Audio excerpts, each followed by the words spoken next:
Hi, this is David Dickens, and today we are going to talk about retirement decisions that aren't always black and white. So you've been in this business for a while and discussing these types of topics with people, you realize that answers to these questions are not one size fits all. I'll go get Walter, and we'll get started.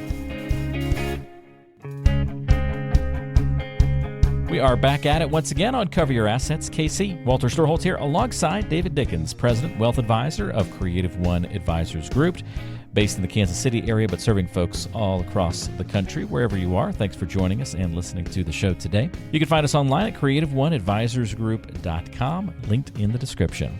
So yes, David, we're going to be talking about gray areas that matter in financial planning and retirement today. 3 specific areas that we're going to touch on. We'll get to all of that in just a moment, but I hope the new year has been treating you well through these first few weeks of the year. Yeah, it has been. I'm actually, so this is the middle of February, and so I've been spending a decent amount of my free time watching the Olympics, which has been really interesting. 3 particular things that I'm having fun watching. Curling, which, boy, it's never occurred to me that would be so fascinating to me, but it is. And hockey, both men's and women, has been really good. Though I've been really surprised by the women's hockey, like just very enjoyable. That the fact that they were hitting and like throwing checks around, they're fast, they're agile, and I think because they tend to be smaller, they take up less physical space on the ice than the men, and so there's just more room for them to show off the skating skills and the stick handling. It's been very entertaining. Agreed. I don't watch that much hockey in general. I don't like NHL hockey because I don't like all the fighting and the BS that goes with it. But you don't get that much in Olympics, and you don't get that much. Get kicked out if you fight. Yeah, exactly. And Stanley Cup. So I'll watch a little of the Stanley Cup as well because then all of a sudden you can't afford to get kicked out. And then the biathlon, when they got the cross country skis and the rifle over their back, and they got to go hit these targets when they're breathing heavy. That's basically my favorite Winter Olympics sport. I just love watching that. The biathlon's underrated because it's that mix of having to slow your heart rate down and hit those targets after you've just been pushing it to the limit. That is a really interesting balance to watch. Like, you might be the best skier, but if you can't calm yourself down to hit the targets, you're going to have to, ski those penalty laps, and you're going to fall behind and lose. So it's exactly a neat blend of talents, I guess. If you're tuning into something and hoping to see Americans do really well, then you're not going to watch the biathlon because we're just not very good at that sport. But boy, the people that are, the Swedes and the Germans and the Norwegians. Oh my gosh, they are. My ancestry, the Norwegians. No wonder I like the cold and the snow. They do very well in the Winter Olympics, apparently. Pretty good stuff. I will say, since you're mentioning it, the moguls are pretty entertaining. I mean, those guys and gals look like they've just been thrown in a blender and thrown down the ice. Like, just holding on for dear life, going over those bumps and having to do tricks in between. The one guy like flipped upside down and surely should have lost because he crashed and he bounced over the humps and went across the finish line backwards, but he actually won because the other guy had it even worse. Yes, that's been entertaining as well. So yeah, it's been kind of a fun 2 weeks. Yeah, I'll be sad when it's over. I always enjoy the Olympics, winter or summer. It's just a fun break from all the other routines. You put all, at least this is how we do it, we put all other shows we're watching, all other activities that we're doing on hold, and just every night you're tuning into the coverage of the Olympics, and you're along for that ride for 2 or 3 weeks, and it's just a fun little thing that comes around every 2 or so years. So it's pretty cool. Agreed. All right, well, let's get to the gray areas that actually matter in retirement. Plenty of gray areas in the Olympics, but we don't have to stretch too hard to make some sort of bridge from our opening conversation there. I'm not surprised that the first thing you want to tackle has the word Roth in it. But yeah, Roth conversion or not, sometimes it's viewed as a black and white thing when maybe it's not such the case. Yeah, and so any of these 3 could be an episode all to itself. So we're not going to I'm going to try not to go into significant detail about any of these 3, but they're all really important, and they come up in almost every conversation that I have with someone who is nearing or in retirement. So Roth or not, the bottom line, as regular listeners of our show will know, is, are you going to be in a higher tax bracket or a lower tax bracket in the future? That's the only decision that you need to come up with as to whether or not you should do a Roth conversion now or not. The thing that makes that tricky is we have no idea what Congress is going to actually do. They can find ways to raise taxes without raising rates. They're going to not be very interested in raising rates on middle income because that's a ton of the voter base.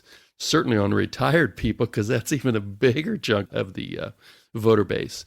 So I think the deciding point is at age 73 or 75. So when your required minimum distributions start. Before then is kind of your prime ages for deciding whether to do a Roth conversion or not. The reason that there's a difference, if you were born 1959 or earlier, then your required distributions start at 73. If you're born after January 1st, 1960 or after, then your required distributions don't start until age 75. So in that area between when you retire, maybe you've started Social Security, maybe you haven't, but once you turn age of required minimum distributions, all of a sudden the IRS pretty much has you locked in right where they want you. You're doing Social Security, maybe you and a spouse, maybe you have a pension, but then the required distributions kick in. And that starts at about, if you add up all of your IRAs and your 401ks and 403bs and those kind of retirement deferred tax accounts, it starts at about 3.77% of the balance at the beginning of the year you turn either 73 or 75. So what you want to do now, let's just say you're in your mid-60s and you've just retired and you realize, oh, I have this 6 or 7 year window to do Roth conversions. What you want to do is make some pretty good guesstimate as to what your first year required minimum distribution is going to be. You also have a decent idea of what your Social Security is going to be, and maybe and your spouse's as well. And if you have a pension, throw that in. The pension is almost certainly not going to have a cost of living increase. Your Social Security will, and your account balances in these IRAs type accounts are going to grow. So there's a little bit of calculation you have to make. But what you're really trying to figure out is, once I start required distributions, am I going to be locked in? Because you can't do anything about those. Well, you can give them away. You can do a qualified charitable distribution. But you're going to be locked into a tax bracket for the rest of your life that's probably only going to go higher.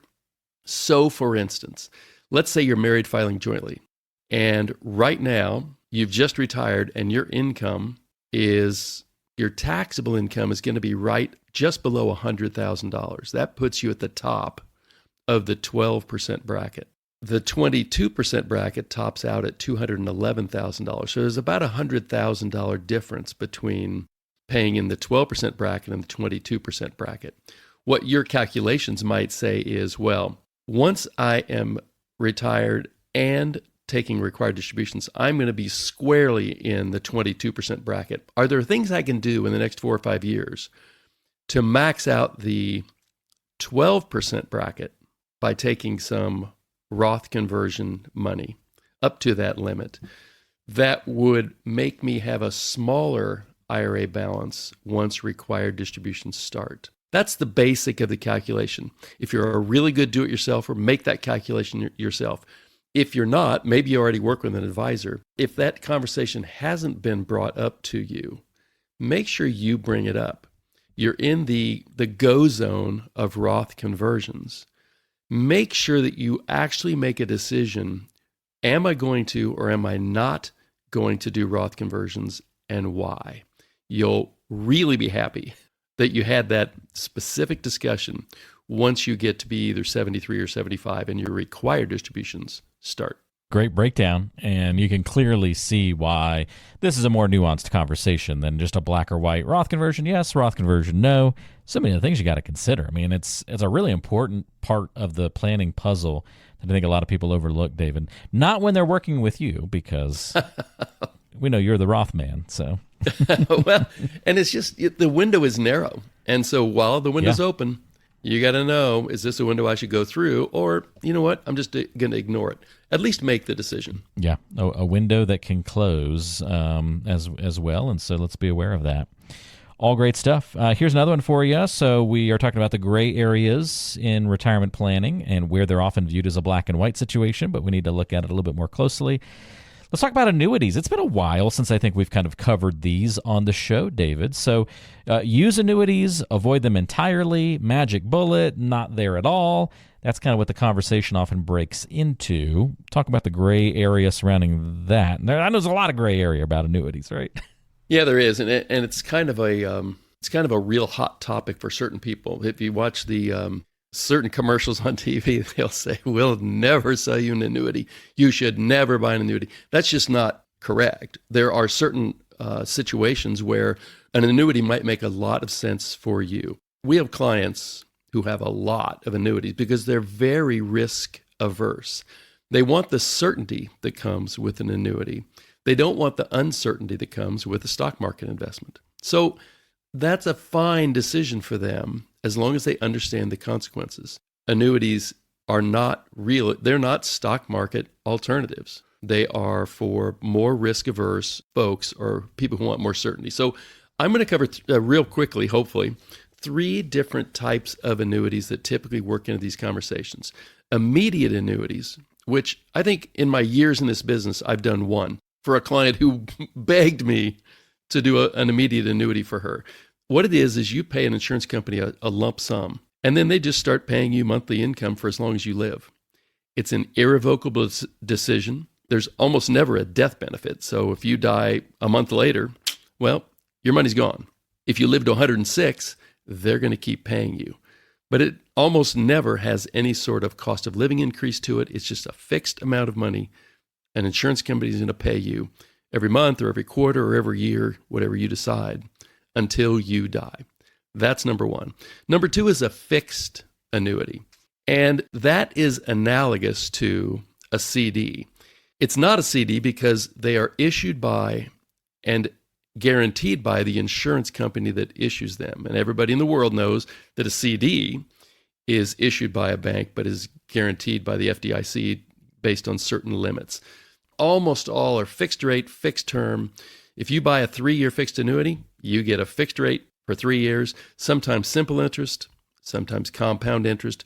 But at the end of 3 years, all surrender penalties go away.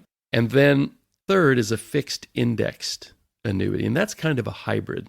It is where you put a chunk of money with an insurance company. It can be an IRA money. It could be non-IRA money. It doesn't matter. It grows protected but limited. So what I mean by that is most of these contracts, you go from year to year or sometimes 2 years to 2 years. So let's just call it a 1 year point to point. You buy it on March 15th of 26, and on March 15th of 27, a formula decides how much interest you earned. And that is oftentimes based on the S&P 500 or some other index that you can look up on your iPad. If the market goes down during that period of time, most of these say, if the market's down, you're going to earn 0. So you can't lose money in a down market. But if the market's up 15%, S&P 500 is up 15%, well, we're going to cap your earnings at 7 or 8% or 9% or 9.5%, whatever that is. And then it goes on for a period of maybe 5 years or 7 years or 10 years. I've seen them as long as 14 years. During that period, there is a really large surrender penalty that you are not going to want to take. So if you enter one of these, you're going to want to make sure that you're good for the entire period of time. Most of these contracts will allow you to take 10% out, penalty-free each year. But the surrender penalty on the rest of it is very large. The other thing that most of them have, and this is why a lot of my clients own them, is a guaranteed lifetime withdrawal benefit. And all that means is you're buying it, let's say in 2020, because you're going to retire in 2026, and you want to get a lifetime income stream out of this annuity, this fixed indexed annuity. Maybe it's a part of your IRA, and 2026 is when your required distributions start. So there's almost never a cost of living increase with these, but sometimes there is. There is, with almost everyone, a death benefit. So if you die and there's still an account value, well, your heirs are going to inherit that, as opposed to the immediate annuity where nobody inherits anything. So annuities seem like they should be really simple, very straightforward, and they just aren't. And there are a lot of different ones out there by a lot of different companies, and certain companies specialize in certain types. So this, I think, would be a really hard area to navigate as a do-it-yourselfer. You should know that the person selling you this annuity is going to earn a commission. And a lot of times, if you're going to own it for 10 years, the commission that person is going to earn is less than the fee you would pay them for managing your money in the market. So that's why some of these commercials that I see on TV just make me roll my eyes and say, you're getting ripped off by a person who's earning a commission. If that person is acting in your best interest, somebody's getting paid somewhere. You just want to make sure that any investment you buy, bond, stock, annuity, CD, that it's in your best interest. And so annuities are neither good nor bad. They might not accomplish your goal. And that's what you need to try to figure out before you enter into a longer term contract like annuities tend to have. Sounds like transparency is really important here too. Anytime it goes for any investment, right? But especially with annuities, because there's a lot of gray area. Really important that whoever you're working with, whenever these come up in the equation, that there's just a lot of transparency about who's getting paid, how that's happening, understanding the nuances between the differences of all of those. So great breakdown on those, David. Appreciate that. All right, we got one more. Pay off the house early or not. And this was interesting because we used to have this conversation kind of one way. Then COVID happened and housing prices and mortgage rates and all of that. And now we're in a little bit different mortgage rate environment. So it's kind of evolved a little bit how this conversation plays out over the last decade or so, I guess, David. So this is an interesting one to get your thoughts on. Yeah, so for my clients who are close to or in retirement, this is one of the most nagging question that they have if they still owe money on their house. So the first thing I want to know is, what's the interest rate on your mortgage? If you have a 2 or 3% interest rate, and you're earning 3 or 4% on your fixed income investments, you can even earn that in some money market accounts, then there's no financial incentive for you to pay down that lower rate debt early, since your totally safe investments are going to earn more than that. But as you just mentioned, post-COVID, interest rates have gone up a lot. And so if for whatever reason you are close to retirement and you have a mortgage that is 6 or 7%, well, the decisioning factors are different. Another thing I always look at is, what are the sources of funds that this particular client has to pay off this mortgage? I had a client a couple of years ago who desperately wanted to take money out of their IRA to pay off their mortgage. And I'm like, you are going to pay the IRS 22 or 24% of whatever you take out of that IRA so you can get rid of your mortgage early? No. We're not going to do that.